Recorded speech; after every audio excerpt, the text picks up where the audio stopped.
Because there's not the whole screen is the training, Kevin. So they don't see everyone. Oh, they don't see everyone. Oh, I'm No. sorry. Okay, well, maybe the best thing is to have everybody put their name into the chat so we could all see each other and we could start moving forward. Is that okay with all? Hearing no objections. So this presentation is about the bills that were passed in this year's session, which ended in August. And also we're going to be talking about some bills that we're working on for next year. The first bill is SB 20 by Senator Dodd. This bill would require that CSAC, which is the California Student Association, CSAC, California Student Association that does Cal Grant, that they provide written notice to students that they're eligible for CalFresh. The reason with this right now, when students go down and apply, the workers want verification, and it's in fact 65% of the cases statewide are denied because applicants for CalFresh do not meet the procedural requirements. And procedural requirements like keeping an appointment, providing verification, or other kinds of bureaucratic reasons. And one of the biggest bureaucratic problem is verification. So this bill required that CSAC give students verification that they're receiving the type of aid from CSAC, from Cal Grant, that would make them eligible for food stamps. It also requires annual consultation with stakeholders to improve the system. Any questions about that bill? Because this is supposed to be a dialogue. Hearing none, I'll go to the next bill. The next bill is Senate Bill 641 by Senator Skinner. This bill requires that DSS regularly update the webpage about the list of any programs that make students eligible for CalFresh. Students can get CalFresh if they're getting work study, and there's a whole bunch of other reasons why they could get CalFresh. But it's often that is in all county letters, it's hidden somewhere. So the idea over here is to make sure that it's on the web page so people could go and see, oh, this qualifies me for food stamps. And if they get food stamps, they could get food. And also food stamps was only designed to stimulate the economy, because people, food stamps creates jobs. Every $1 million of food stamp that comes into California, that creates one job. So the food stamp program is a big job creator. The second one is requires DSS to post on its internet web page instructions to county welfare departments to minimize the burden of applications applicants have to qualify for food stamps. And again, 65% of the applications are denied because of failure to meet procedural requirements. So the idea over here is for the department to come up with ways to make it easier and streamline the process.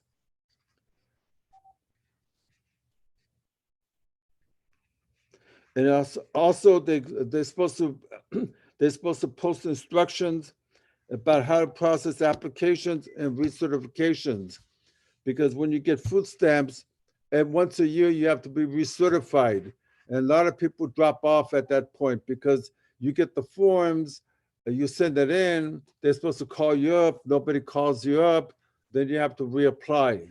They call that churning, and that's a big problem. The bill also defines a student to be, means at least half time. So if a person is at least going half time, and at least half time doesn't mean half time. At least half time means if you're taking 1 unit, 2 units, or 3 units, you're still a student. And then it calls for a work group to streamline CalFresh application submission, beginning to a work group of advocates and people who want to participate. And if you want to participate in this work group, it hasn't started yet. But if you're interested in participating in this work group, just send me an email and I could transmit your name to DSS to start this work group. This bill is effective January 1, 2023. That was a mouthful. Does anybody have any questions about 641? I have a question about the credits. From my understanding, if someone was only taking a few units, then they wouldn't have to meet the student exemption rule. Did that change where now if you take even 1 credit, you have to meet it? I think that stayed the same. But the reason that we redefine what the student is to get for CalWorks, if you're on CalWorks, you get the Glazer of $250 for books. That's why that was revised. Does that make any sense? Yeah, that makes sense. I'm just wondering because I know sometimes if someone took less credits and say they didn't meet an exemption, then at least they got CalFresh because they didn't have to qualify as a student. Right. And I don't think that's changing. Okay. Yeah, that stays the same. Okay. Okay, we want to get more people. In fact, later on, I'll talk about a bill that an idea we have to get all students in City College food stamps. The next bill is the Glazer bill, which is the SB 1223 bill, which is the Student Freedom Act that we passed a couple of years ago. This is number 2. So this bill provides that participation in appraisal and orientation is only done once unless the person has been off of aid for 1 year. Because what happens, a person goes in and applies and then does orientation, and after 3 months, 4 months, they go to college, and some counties say, well, you have to come back and do orientation. We have to come back and do appraisal because now you're going to college. And then we don't want people to take time off of school to go and do the stupid 1-day orientation that goes through this year and comes out of that year. The bill also adds nonprofit post-secondary education institutions. So that would be like if somebody after City College, they finish City College, they go to Stanford, they get a grant, they go to Stanford, or I think UCLA, that is not a state university, they also get benefits and assistance to go to a nonprofit university. And Dad, Ani asks, how many units do we need during the winter semester to get the book and supplies money? I think it's 3 units. And if you have, and if you should, yeah, it should be 3 units. But if you have anybody who having a problem, just call me up. My cell number is 916-712-0071. I always answer my phone. This is what it looks like. Okay. Let me see. And then the other thing that this bill would do right now, what they have is when a person, when the semester stops and there's 2-3 week vacation time, they used to make people go to job club or do this or do that. That's been wiped out. If you get a break, you get a break. And you don't have to do that job search or whatever that they want you to do in the interim. I mean, the idea is that they always want to keep you busy. I mean, so that eliminates this hours do not need to participate in welfare to work activities to satisfy instructional hours during semester or quarter breaks. The bill also eliminates academic units and replaces it with instructional hours. So that's where you take classes that are not bonehead English or some kind of lab or whatever. So they look at the instructional hours rather than the academic units. This was something that the college, the student advocates wanted. And then it redefines a quarter to include a summer session for the purposes of standard payment for books and college supplies. That means that summer school and winter and summer classes are defined to be a quarter. And that bill is effective January 1, 2023, within 30 days. Questions about that one? That was a big bill.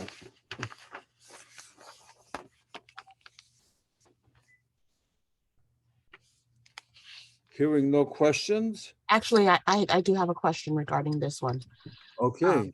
So are we saying that like summer session, they would not be required to attend summer session if they are in fall and spring? Or are we saying that, you know, maybe the couple of days between each session, like between fall and between winter, they wouldn't be required?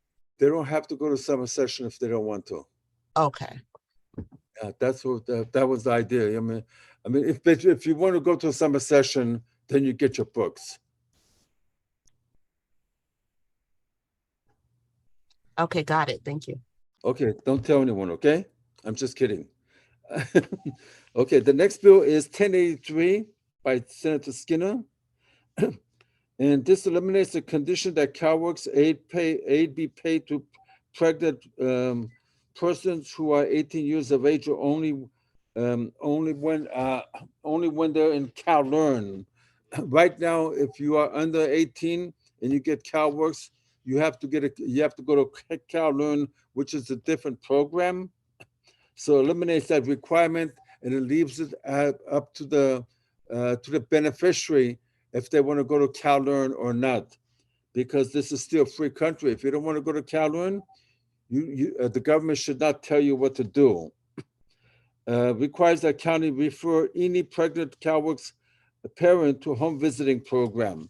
The home visiting program is a program that sort of helps pregnant moms who are on CalWORKs with parenting issues.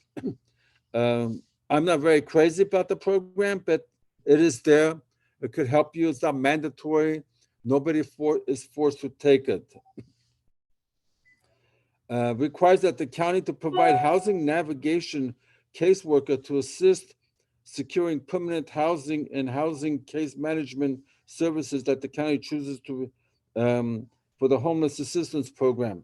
So this bill would require that the counties have a housing navigating workers.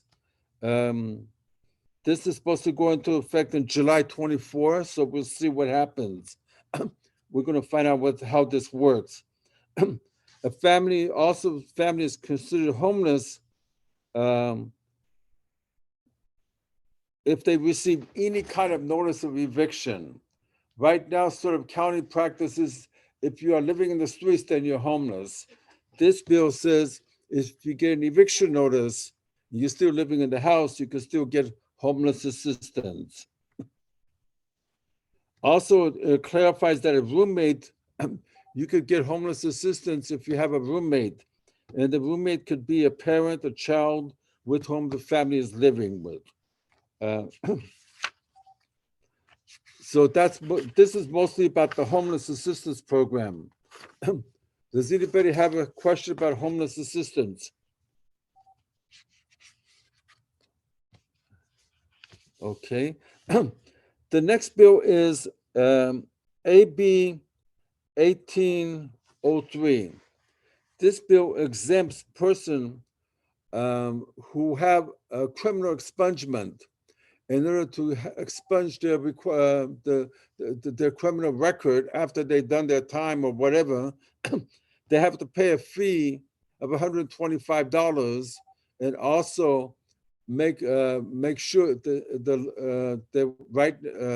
were required to make to done all the restitution that the court had ordered.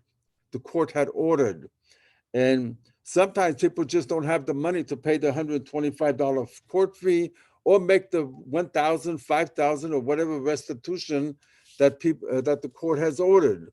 And if you don't have the money, then they don't expunge your record, and you can't find a job, and you can never make restitution.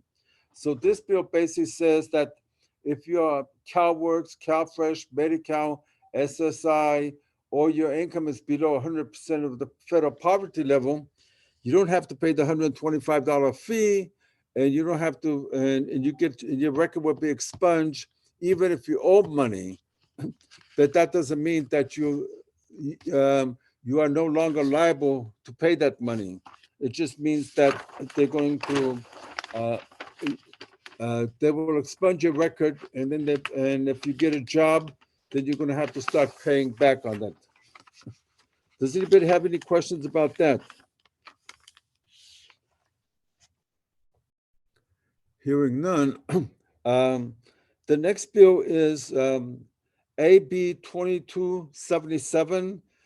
This is a bill. This bill is right now in state law.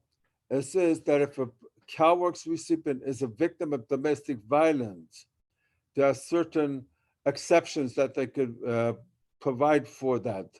For example, if you're a victim of domestic violence, you don't have to participate with the child support people.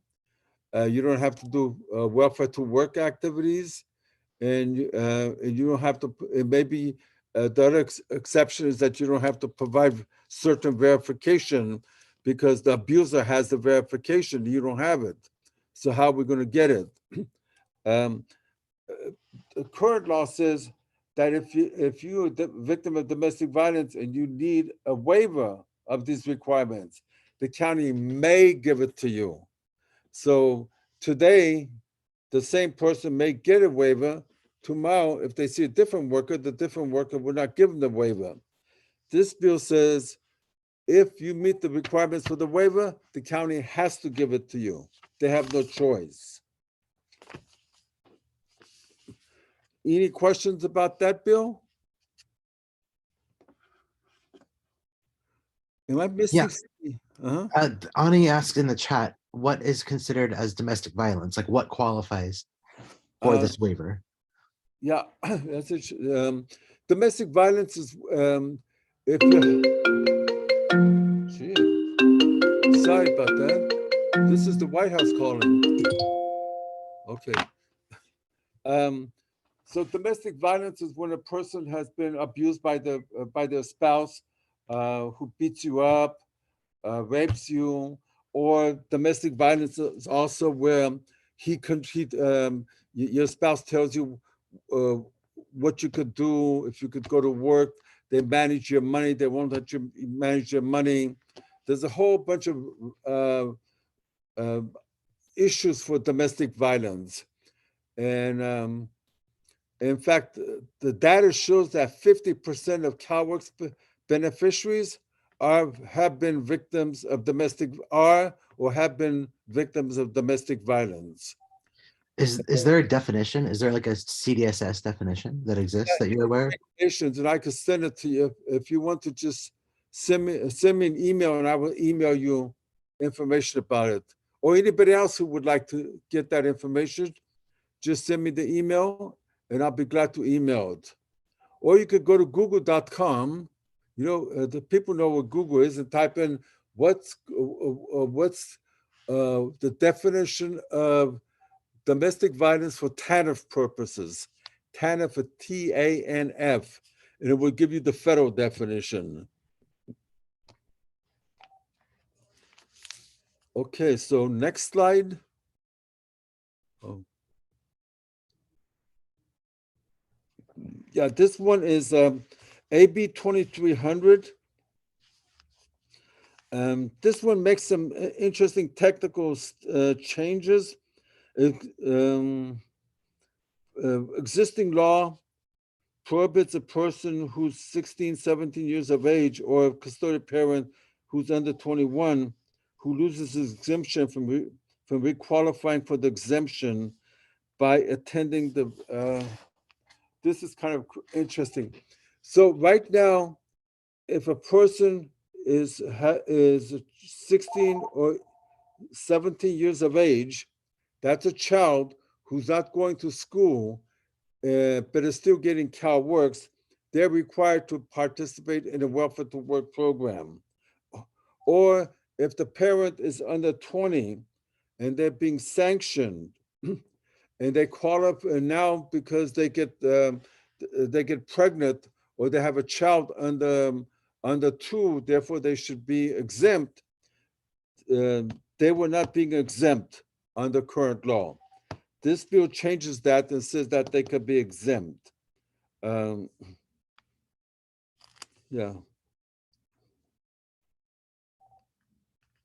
So, and then they could, and with that, they would be qualified to get benefits. They could go to college. They could get, they could attend school full time.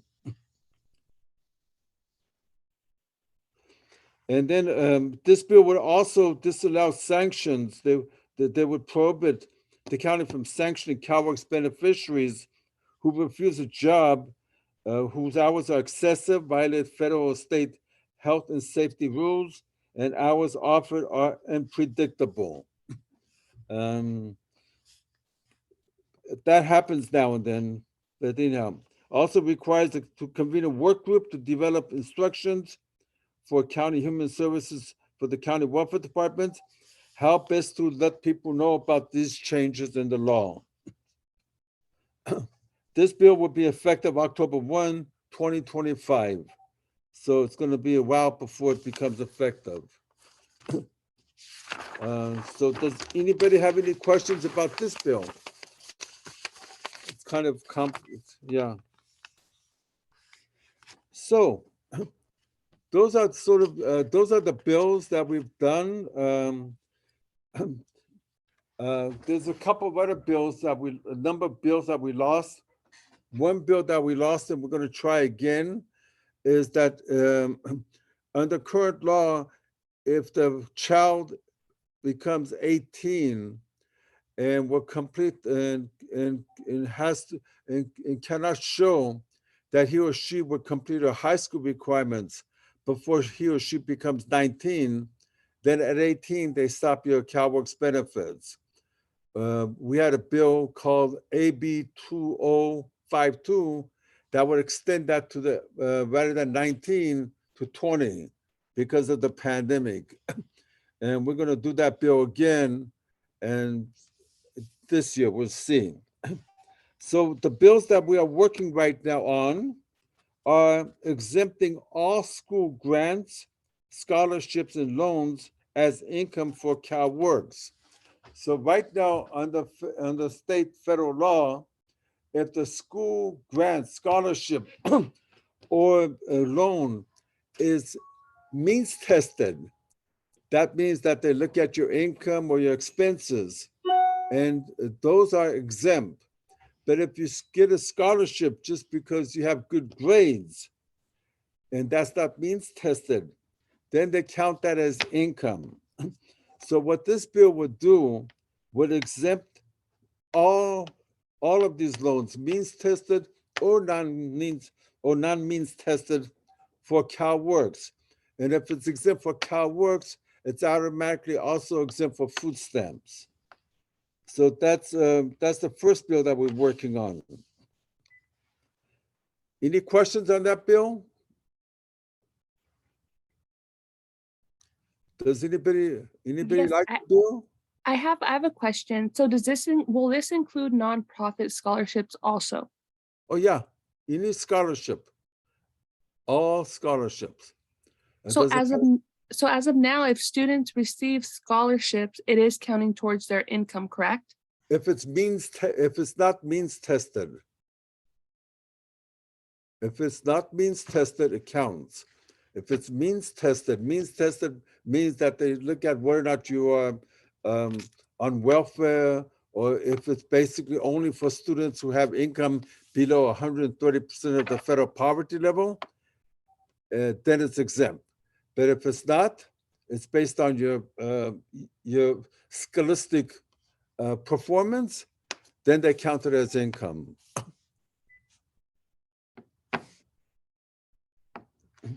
Is that responsive? Okay.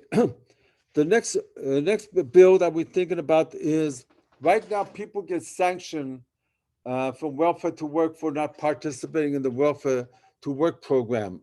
Most often those sanctions are for people who don't keep the first appointment to come in and sign the contract. And the reason they don't keep the first appointment is because nobody gives them childcare or transportation, so they have no way to get there. And then what they do, they sanction you for months and months and sometimes years. In fact, right now in California, there's about over 10,000 families and 30,000 children who've been sanctioned for more than a year. So this bill will provide, under federal law, the state has an option of only sanctioning people for the time period that they refuse to participate. So so if a person is sanctioned for not going down and signing the contract, that's just 1 day. So the sanction could only be for 1 day, rather than for months and months and months. The next bill is, does anybody have questions on that?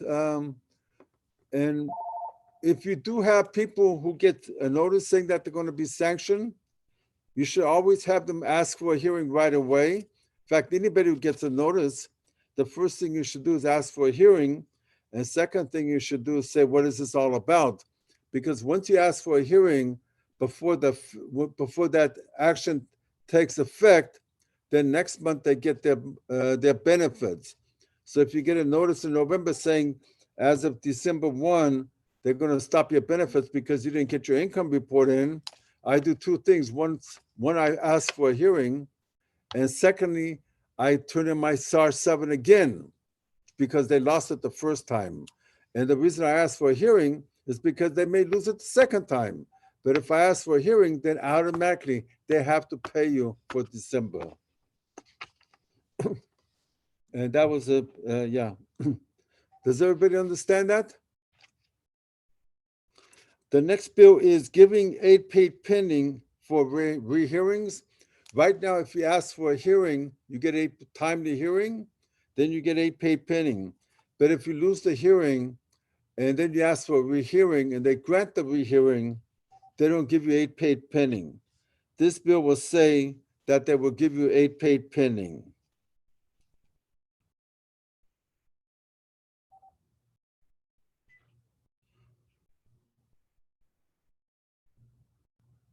Huh.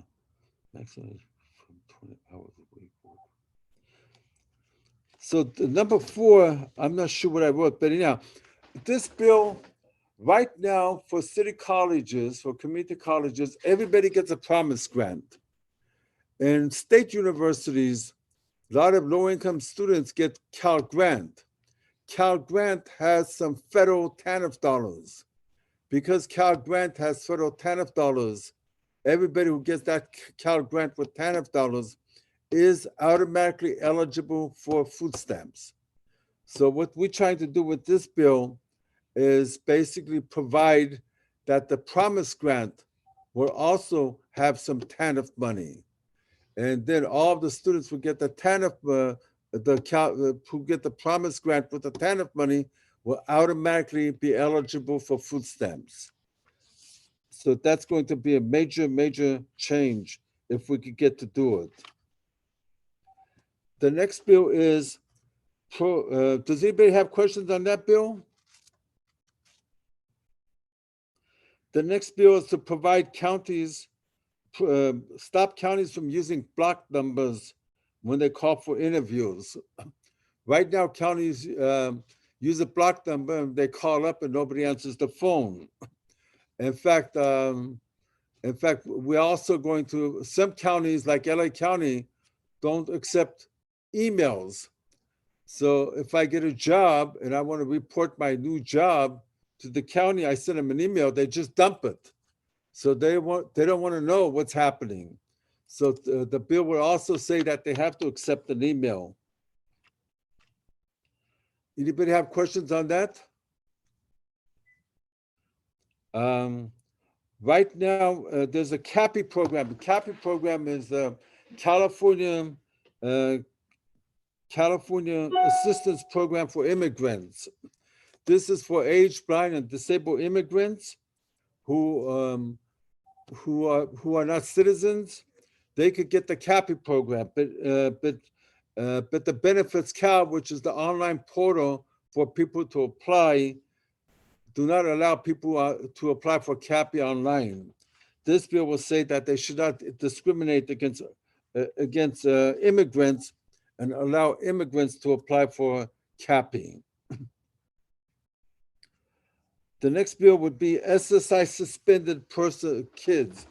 Right now, if a kid was getting SSI and then they are turned off for it, and then the SSI is stopped for whatever reason, in SSI rule, they suspend that for 1 year. So what's happening, those children are not getting CalWorks for 1 year because they say, you haven't been terminated, you've been suspended. So this bill will say that you will get CalWorks if you actually don't get an SSI check. The next bill is any overpayment caused by payments received from CalWorks beneficiaries from the county cannot be deemed to be fraudulent overpayment. What happens, people who are on CalWorks work for IHHS or do childcare, and they get a check from the county. And then the worker says, well, I had no idea that you were getting IHHS money from us for the past 6 months. So therefore, we have an overpayment. And as far as I'm concerned, you gave me the money and you should have known about it. So therefore, it should be administrative overpayment. Yeah, and then the number 8, number 9, I talked about already, yeah. So those are the bills that we're working on for, and I guess this is an open forum to see if you have any ideas for bills or anything else that you would like to talk about.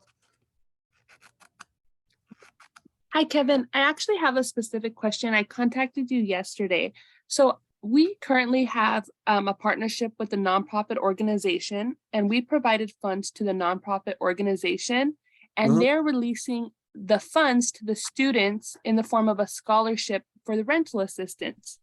Now, the problem is most of the students who qualified for this program are in CalWorks, and now they're terrified because they're receiving this rental assistance to help them, but now they're worried about how this is going to impact their cash aid benefits. Would you be able to help me navigate this? Oh yeah, that's a very simple solution. So what the nonprofit has to do is the rental assistance will be 90% of the rental that would be paid directly to the landlord. Under the welfare rules, as long as you don't see the money doesn't come to you. So you can't touch that money, it goes directly to the landlord. And as long and partial in-kind income is not in-kind income. So therefore, if the rent is $1,000 and that nonprofit pays $999 and you pay $1, no impact. Okay, so we're learning that now, but the problem is that the nonprofit gave the money directly to the student in direct deposit and then asked the student for proof that they paid it. So that's where we're at now. Is there any way we could solve that problem and then move forward, change the process? Well, I guess the nonprofit could change their process. You could tell the nonprofit that they're going to have to change their process. Does that make sense? As to the past, I mean, whatever has happened, happened, but that's okay because it doesn't affect their benefits right now. Okay? Has no impact on their benefits because they're not required to report that to the welfare office. You're only required to report that if you do your SAR 7 or annual redetermination. Yes, and that's the specific problem is we have one student who's required to do it, her SAR 7, and that's where it got sticky. That's where we're like, trying to find the solution. Yeah, and I mean, on that one, I mean, on that, so you need to change your system with the nonprofit. Tell them that you gave them the money so you could basically amend the contract to say rather than them paying the student, they're going to pay the landlord. That's, I mean, and then they're only going to pay 95% of the rental assistance, not 100%, or whatever the portion is. And Got that it. way you can help more people. And about that particular student, they may try to say, oh, she would have to show that she had some other housing costs. For example, she made some improvements on her house, or there was a glass that broke and she had to go and buy and replace some glass, or some kind of or some lock broke and she had to go and do that. Okay. So that's a housing cost. So as long as she had any housing cost, like 1 penny's worth of housing cost in that month, then that would resolve the problem. And I'll be Awesome. glad to work with that person. Thank you so much, Kevin. Very helpful. Yeah, okay, yeah. Um, And Ani had a question. I answered it, but I just want to make sure that's right. She says students who live with roommates are also qualified for this program. So you don't need to be alone. You can live in communal housing and your portion of the rent is what's, yeah, it's still a free country. is it? Don't worry about it. Yeah, I mean, yeah, yeah. Yeah, I mean, again, if it's shared housing for this program and your share is $500, the rental assistance would be $490. And you pay $10 to the landlord and everybody's happy. I have a question. I have one more question. I'm so sorry. So in that case, I have to take a letter from my landlord. So which part is my my rent and which part is the other family rent? What is the system? What does the system work with that? Okay, I didn't explain that again. What's the situation? So if I live with the roommates, so another family with another family. So as for example, my portion is 2 rooms in that house, and the other room rents another family. So do Right. I have to ask my landlord to provide which part I paid by my family? I think all you have to show is what you paid. And I mean, if you paid $10, you just need a receipt to show that you paid the landlord, that the landlord got $10 from you for housing costs. And I mean, as to who else pays for it, it's none of a business, but you could, I mean, but you could show that to them. Is that responsive? I think what she wants to know is do you have to show to CalWorks, to CalFresh, that there is the percentage of rent that you're paying is an official percentage, or you can just say this is the check I cut, that's my rent, Yeah, and that's it. That's fine, right? You don't need to verify anything. I mean, again, all you have to do is pay something more than 1 penny for rent. Okay. Oh, yeah, I see. Thank you so much. Yeah, I understand. Thank you so much. Yeah, I mean, and then you show that, and that's the end of it. And if they mess with you, just call me up. We could file for a fair hearing, and everything will stay the same. And again, whenever you get a notice, ask for a hearing and call me up, and I'll be glad to represent the whoever it is. It's very easy for me. Thank you for your help. Yeah. Anybody else who has a question? Do you all have any ideas for bills that you want to share?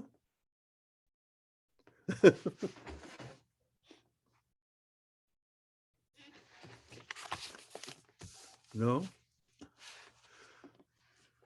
Okay, so thank you all for coming. And if there's anything that you need, you have my number, just give me a buzz, okay? And there'll be a little once we close the meeting, if I've pressed all the right buttons, then there should be a little survey that pops up, and we would appreciate filling that out. That would help us a lot. Okay, thank you. Bye. Bye. Thank you so much. Bye.